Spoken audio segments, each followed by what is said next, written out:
let's talk about the catastrophe of not building anything.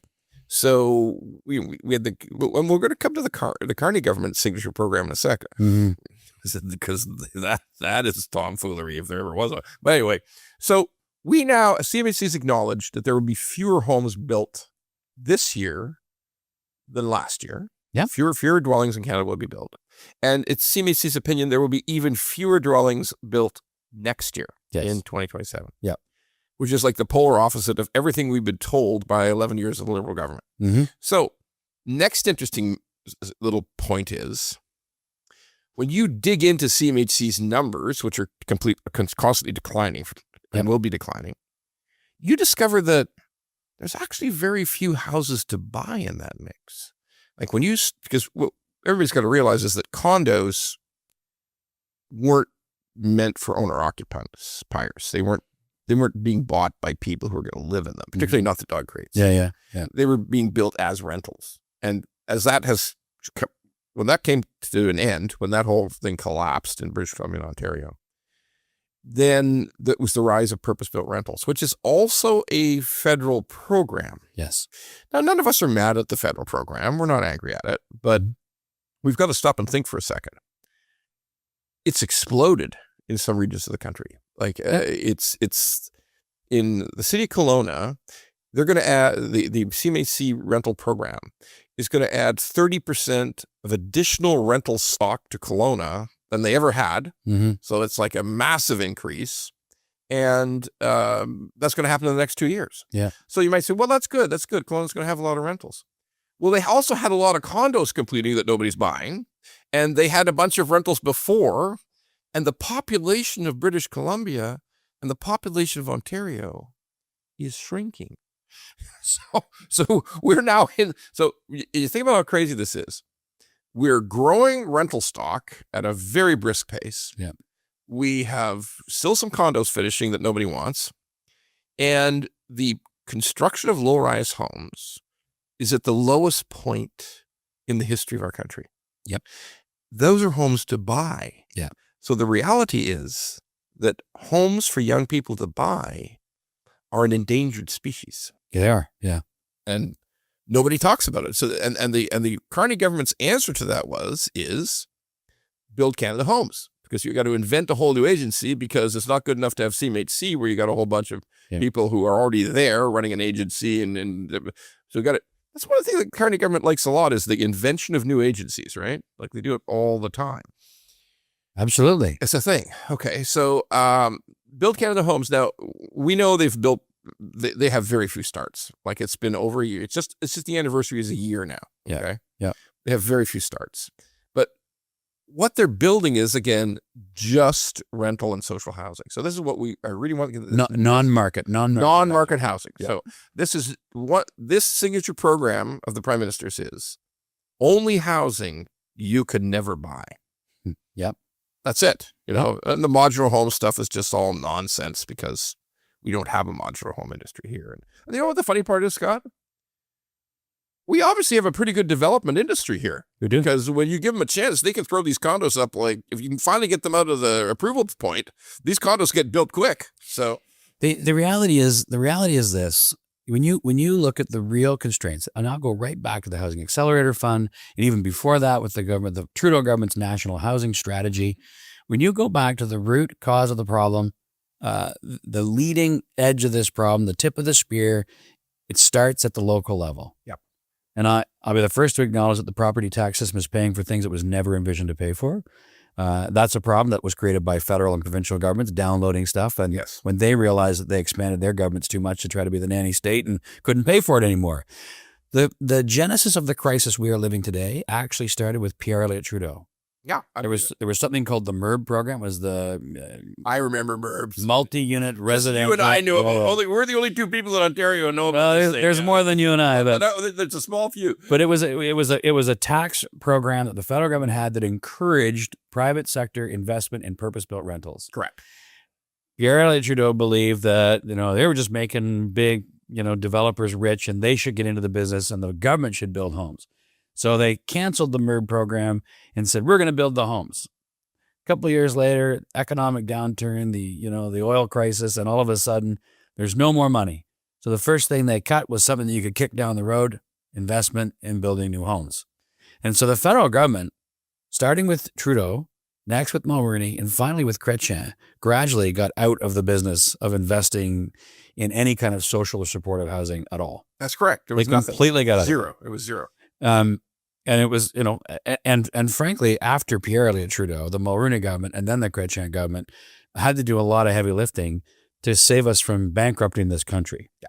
The IMF was knocking at the door saying, your debt's way too out of control, right?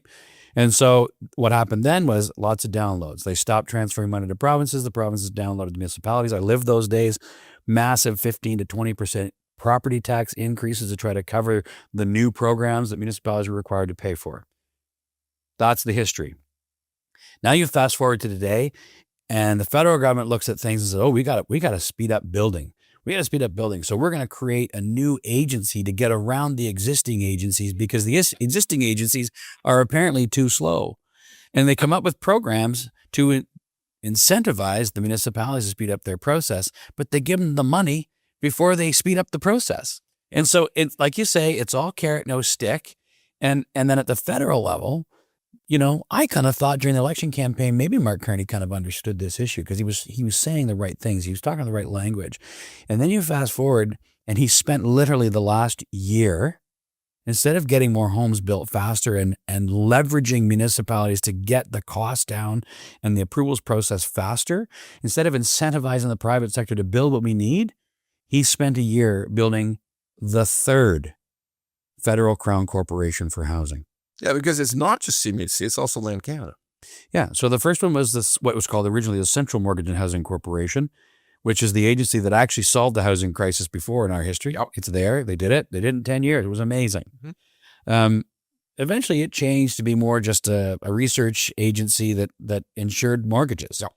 And then along came Justin Trudeau, and Harper recognized that there was a problem, particularly with homelessness. And they said, okay, we got to get back into this space.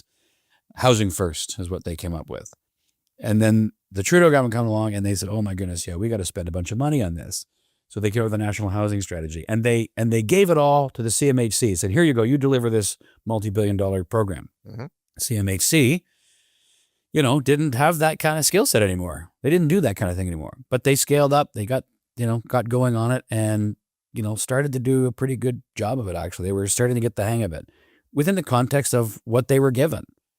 And then you fast forward into the things like the Housing Accelerator Fund, which was supposed to, we're going to address the issue of municipalities, but of course it missed the point completely. And now you get fast forward to Mark Carney coming along, who I guess may recognize that the federal bureaucracy wasn't getting the job done. So I guess we need another bureaucracy. And so when government is literally the major cause of the problem, there are other challenges I will acknowledge, sure. But because government is the major cause of the problem, the major reason we have a crisis, we haven't gotten rid of government intervention. We've just added more. And there's more homeless people. And there is more homeless people than ever. So it's really important for the listeners and viewers to understand. Scott and I are in favor of critical social housing. We're in favor of people. We've got, folks, there's disabled people in this country. There's people who can't see. There's people who have severe disabilities who need decent housing. Yep. And that should be something all of us want to provide and all of us will find the money to do. And to your point, under that CMHC program, that's what they did. They encouraged the building of housing for people who are disabled, who are in jeopardy, who have severe problems. And it's what government should do. Government should help the people who are helpless. That's what we're here for. Absolutely. And they should also learn from the past, right? And so, the example of how we solved this before is in our past. The other thing that we learned from previous iterations of development was that what you don't do is you don't build major city blocks of subsidized housing, because you create stigmatized communities by doing that, right? And so we learned huge neighborhoods. Yeah, what makes more sense actually is to build mixed buildings and mixed communities, as opposed to just put all the poor people over there. That's right. Right? That's not good for anybody. And so these are the kinds of things that we need to learn. the private sector is absolutely thrilled to be engaged in this. I've toured buildings that Tricon, for example, have built here in Toronto. There's all kinds of great corporations that have done this stuff. It's pretty simple math, though.